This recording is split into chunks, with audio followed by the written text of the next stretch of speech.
Bonsoir à tous. Bon, c'est pas trop calme aujourd'hui, je vais essayer. Je suis avec mon petit compagnon qui est ma prothèse. Comme vous avez pu le constater, voilà ça, l'essai naturel et la prothèse en laine. On repart en 2020, précisément dans le mois de février, où tout débute pour moi. Dans le mois de février, je sens un petit malaise bizarre dans le corps. Je dis, mais qu'est-ce qui ne va pas? Je vais me faire consulter. À la suite de ça, le médecin m'a prescrit une série d'examens à faire. Je finis de faire les examens, je lui apporte les résultats. Il lit et il me dit, tu as déjà entendu parler du cancer? Je descends là de mes nuages, je dis, c'est quoi ça encore? Il parle, mais là, je ne l'écoute même plus. Tout ce qu'il dit là, ça ne rentre même pas pour dire ça va sortir. Je sors de son bureau, je marche sans comprendre. Je m'arrête dans un endroit, puis là maintenant je réalise la nouvelle qu'on vient de m'annoncer, que j'ai un cancer des seins. Pourtant, nous tous ici, ensemble en Afrique, c'est que quand on parle de cancer des seins, c'est synonyme de la mort. On a pour habitude de dire, ça c'est maladie des boss. Parce que personnellement, enfant de pauvre que je suis, à Djamé Forum, je n'ai pas les moyens. Pourtant, nous tous on entend parler du cancer des seins, que ça coûte cher, les traitements et autres. Là maintenant, je réfléchis. Je vais voir ma soeur. En route même, j'étais en larmes dans le taxi. J'ai appelé ma soeur pour lui annoncer la nouvelle. Elle-même, elle était dévastée. Je vais à son bureau, mais avant de descendre de la voiture, je suis mes larmes. Je dis non, il ne faudrait pas qu'elle me voie dans cet état. Elle-même, je vais la voir au bureau. Elle est déjà dans un état pas possible, comme si c'était à elle-même qu'on avait annoncé la nouvelle. Je me suis mis à la calmer, à la réconforter. On a pris la route pour Yopougon. Sur l'autoroute, j'ai remarqué qu'elle n'arrivait pas à conduire. Donc je lui ai dit, mamie, on dit j'ai cancer, c'est vrai. Mais cancer, elle m'a pas encore tué. Donc il ne faut pas, toi tu as brisé mes joues. Pardon, il faut garer d'abord. Quand tu as répondu connaissance, et puis on va continuer. Donc on a garé 5 minutes et puis après on a repris la route. On est arrivé à Yopougon, on partait manger. On a commandé la nourriture, mais elle et puis sa copine, les deux n'avaient plus l'appétit. J'ai commandé ma nourriture, j'ai mangé, j'ai bu. Elle me dit, tu as l'appétit? Ah, peut-être que c'est mon dernier repas, ils sont en train de manger. Donc, attends, je vais me mettre à l'aise. Donc, elle était là calme, elle dit, allons-y. Mais quand on partait, c'est vrai que je riais, mais au fond, je n'étais pas sereine. Quand je suis arrivée le soir à la maison, j'ai annoncé la nouvelle à mon époux, et puis à ma petite soeur, et j'étais un peu calme. Mes filles sont venues à côté de moi, on a commencé à jouer. Quand je voyais les enfants jouer, ça me disait. Après, je me suis assise et puis je les ai regardés. Ça. Je me suis levée, dans la douche, j'ai commencé à pleurer. J'ai dit, mais Seigneur, je vais les laisser nommer de qui? En ce moment, ma dernière avait 3 ans, la première, elle n'avait même pas encore eu ses 10 ans même. J'ai dit, mais attends, il y a combien elles sont petites? Je les laisse là, je m'en vais où? Je me suis mise à pleurer, la dernière, elle a commencé à taper la porte. Maman, tu fais quoi? Non, je suis venue là, je suis sortie, je suis venue les rejoindre. On a joué. Le lendemain, maintenant, je me suis rendue pour aller prendre l'ordonnance. J'ai fini de prendre l'ordonnance, je vais en pharmacie pour me renseigner sur le prix. Quand on me donne le prix du médicament, j'ai dit, waouh, est-ce que l'assurance va prendre en compte? Là, maintenant, je me rends à l'assurance. Je l'ai présenté, non, j'ai un cancer, est-ce que ça passe? Il m'a dit, non, ça passe, bon sang. Il m'a dit, ah, au moins un poids de moins. On paye les médicaments, on se rend pour la chimio. On a déjà une idée un peu arrêtée avec la chimio, non, c'est comme ci, c'est comme ça. Donc là, nous sommes un peu vraiment tristes. On s'en va, on est en salle, il n'y a rien d'extraordinaire, la chimio se passe bien, je dis, aïe, c'est tout. Mais là, j'ai un peu vite parlé. Le soir, environ de 23h minuit, la chimio va me démontrer qui elle est. Pour me dire, tu as trop vite parlé. Avec tous les ressentis, la fatigue dans le corps. Au bout de 3 à 4 jours, les effets de la chimio sont passés.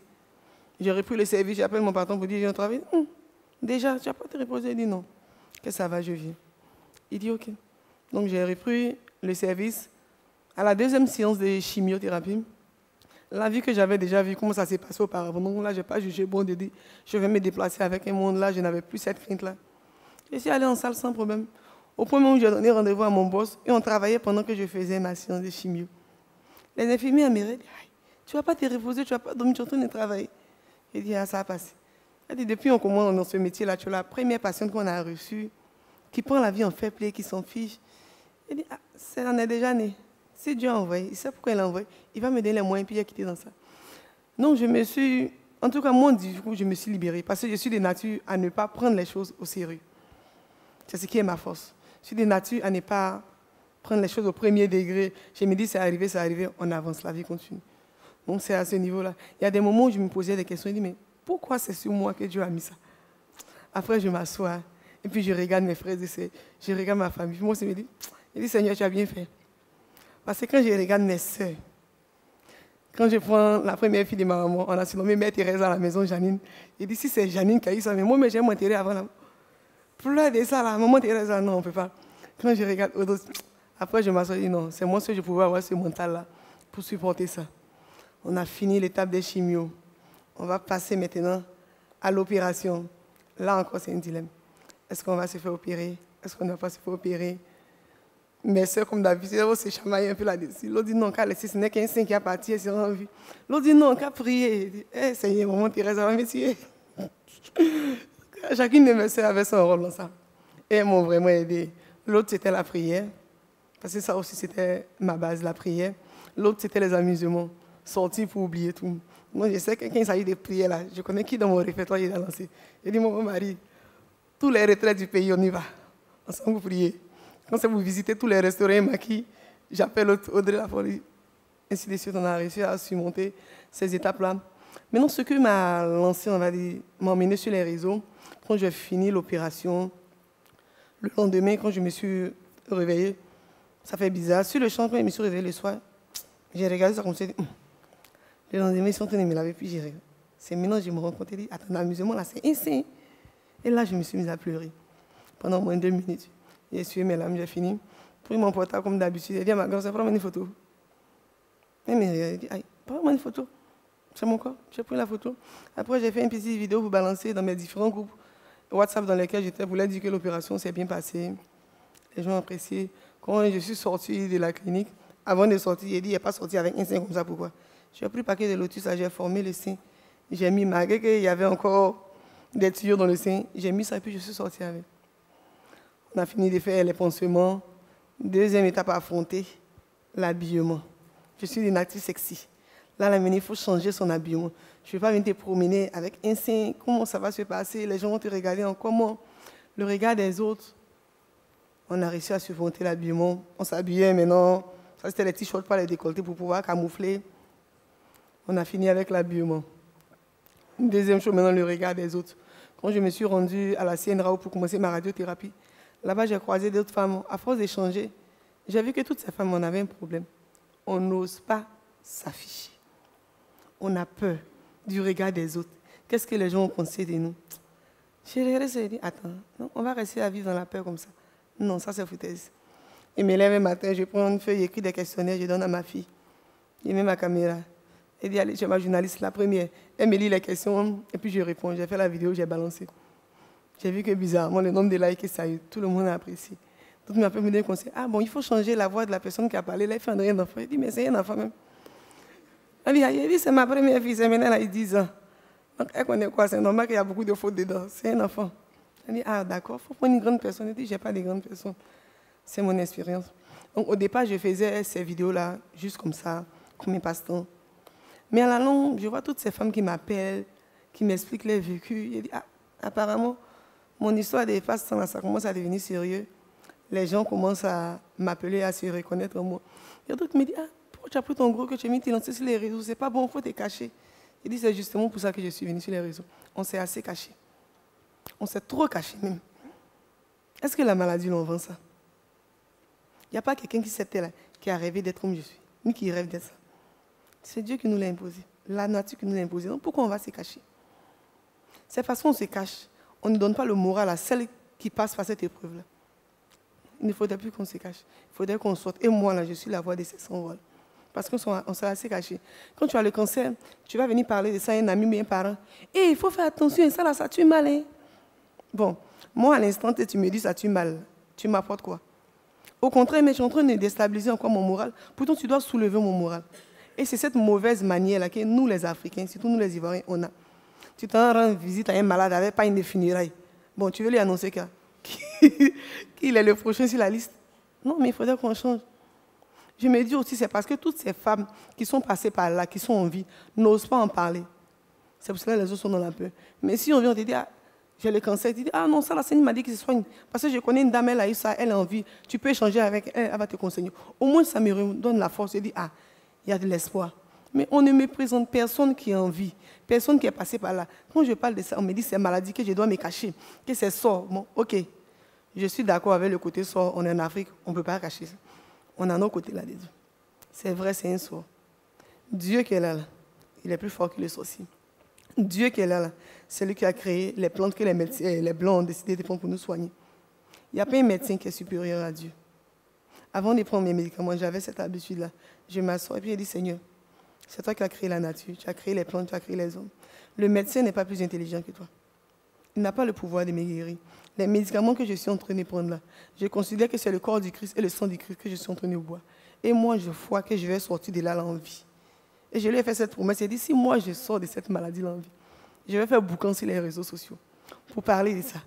Pour dire, hey, on n'est pas des demi-portions. On n'est pas des femmes à moitié. Quand je vois certaines femmes nous regarder de haut, gens comme si on est bizarre, on est des extraterrestres. Non. J'avais deux signes. Je me bloquais bien ça même. J'aimais mettre ça en valeur. Et puis Dieu a voulu que je me retrouve à cet état-là. Mais cet état-là, j'ai décidé de ne pas cacher ça. Cette façon on cache là, quand on nous regarde bizarrement, quand tu passes, tout le monde se braque sur toi. Non, non, non, non. Je n'ai plus ce temps-là. Braquez-moi sur vous. Braquez-vous sur moi. J'aime ça même. J'aime me faire voir, quand on me regarde, quand on sent que je suis là. On est assez caché. Quand je vois certains hommes, une fois, il y a une dame qui m'a réveillée vers les 3 heures. Parce que son mari la faisait chier. Il dit non, c'est à cause de son passé, si elle s'est retrouvée dans cet état-là, que c'est la nature qui l'a punie. C'est parce qu'elle n'a pas eu un passé, on va dire calme, qu'elle était beaucoup agitée dans l'histoire, elle vivait. C'est pour ça qu'ils ont lancé cancer sur elle. Elle dit, ah bon, hein? Non, je suppose que lui, il a cancer de la prostate. Elle me dit, pourquoi tu dis ça? Elle dit, mais attends, avant de te connaître, et pendant que tu as eu, je vais me dire qu'il n'a pas de maîtresse. Donc, si c'est le fait que non, tu ailles aller voir ailleurs, ou bien ton passé était trop turbulent, c'est que tous les hommes vont avoir cancer de la prostate, parce qu'il n'y a pas un homme que je connais qui reste tranquille. Est-ce que c'est fou? Il n'y a pas un homme que je connais qui reste tranquille. Donc, si on va justifier le fait d'avoir un cancer par ça,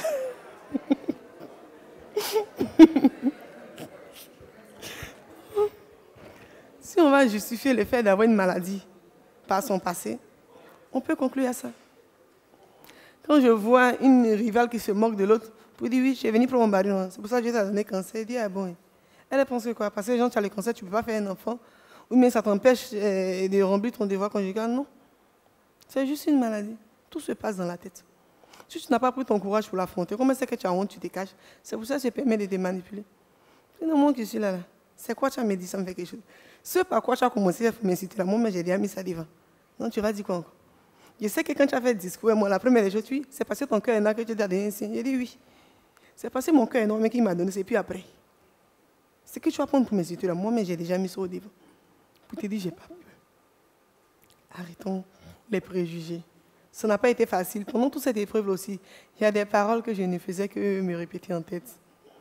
Surtout une phrase particulière de José, où elle a dit, les épreuves viennent en fonction des dimensions de ton bonheur. Donc je me suis dit, Seigneur, ça là c'est une épreuve. Mais je sais qu'après ça là, bonheur qui m'attend, ce n'est pas pour les enfants. Je sais qu'après ça là, bonheur qui m'attend, ce n'est pas pour les enfants. J'aimais avant, ça même m'arrêter des fois sur les réseaux, faire des petites vidéos pour parler. Mais on va dire, sans avoir cette affluence que celle-là a aujourd'hui. Quand je vois toutes ces femmes qui me citent aujourd'hui comme exemple, quand je vois ces filles qui m'appellent, et vraiment merci, depuis maman a vu ta vidéo là, elle a pris courage à la vie. Quand je vois, il y a un homme qui m'a écrit un époux, c'est par rapport, c'est lui qui a découvert ma page et puis il a montré ça à sa femme, qui était un peu déprimée. Dans nos échanges, je me rends compte qu'on est dans le même quartier. On s'en va échanger, je vois Golel et Bazara. Je dis, aïe, tu as quel problème? Réponds-moi à la vie. Je commençais à la coacher un peu sur l'habillement pour pouvoir sortir. Là, moi, je ne peux pas l'attraper parce qu'elle me dépasse. J'ai dit, ah. Donc, quand je vois ce monsieur qui m'a fait un cadeau, je dis, ah, vraiment, merci. Que si on m'avait dit que ma femme allait répondre courage un jour, vraiment, pour ce que tu fais, merci. Toutes ces femmes qui m'appellent. Il y a un monsieur, une fois, qui est venu me chercher, qui est venu parler à sa femme parce qu'elle est un peu déprimée. Ok. Je vois une voiture qui vient garer là. Je suis mauvais chez eux, je regarde la maison là comme ça. Et puis elle me dit, elle me dit, ah madame, tu te fous de moi, mais c'est quoi? Si moi il y avait ça là, est-ce que j'allais déprimer? Toi, tu as les moyens pour aller te faire soigner en Europe. Toi, tu déprimes. Moi, j'ai lutté pour me faire soigner en Côte d'Ivoire. Si toi, tu déprimes. Non, mais regarde comment je serai laide, je serai vilaine. Elle dit, hey, et les enfants là, ils ne te voient pas grandir. Elle me dit, mais c'est le plus important. Tu vas t'aider sur un complet, garçon te trompe. Toi, au moins, tu as un argument qui va te tromper. Aïe. Toi, au moins, tu as un argument qui va te tromper. Tu as dit non, c'est facile, c'est un seul. Mais celles qui ont tout au complet, puis on les trompe. Ce n'est pas Beyoncé qu'ils ont trompé. Ah. Ça vous dit que c'est comme ça. On n'y peut rien. Tu veux pas, tu vas passer par là. Tu veux pas, tu vas passer par là. C'est juste de forger ton moral.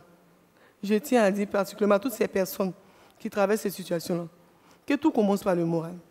Moi, ma force, c'était mon esprit. Parce que je ne me suis jamais laissé abattre. Je ne me suis jamais mise en tête que j'allais mourir. Il y avait cette fois, il me dit, ça a emporté les autres, mais moi, ça ne va pas m'emporter. Quand quelqu'un me parle, il dit, non, ça a tué. Il dit, oui, je sais que ça l'a tué, mais moi, ça ne va pas me tuer. Chacun a son corps, chacun dans son organisme. Lui, ça l'a emporté parce qu'il voulait, mais moi, là, ça ne va pas m'emporter. Je serai un témoignage vivant de ça. Toutes ces femmes que j'influence sur les réseaux, aujourd'hui, moi, je suis étonnée de voir que toutes ces femmes m'admirent, je ne les connais pas, on m'appelle, on me félicite, je dis waouh. Dans mon petit portable, j'ai mis devant pour faire une vidéo à la folie, là, apparemment, ça fait du bien. Et je me rends compte que toutes ces femmes qui traversent cette situation, elles avaient besoin d'en parler. Elles cherchaient des personnes qui sont passées par là, qui pouvaient les comprendre, mais malheureusement, on n'en trouve pas.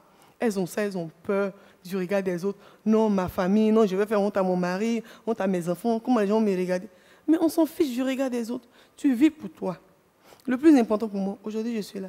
Je vois mes enfants. Ça fait 3 ans maintenant que je passe de bons moments avec mes enfants. Il y a quoi de plus important que ça? Au regard des autres. Mais quoi? Non, non, non. Il est temps maintenant de se prendre en charge, de se prendre compte, de s'assumer tel que nous sommes.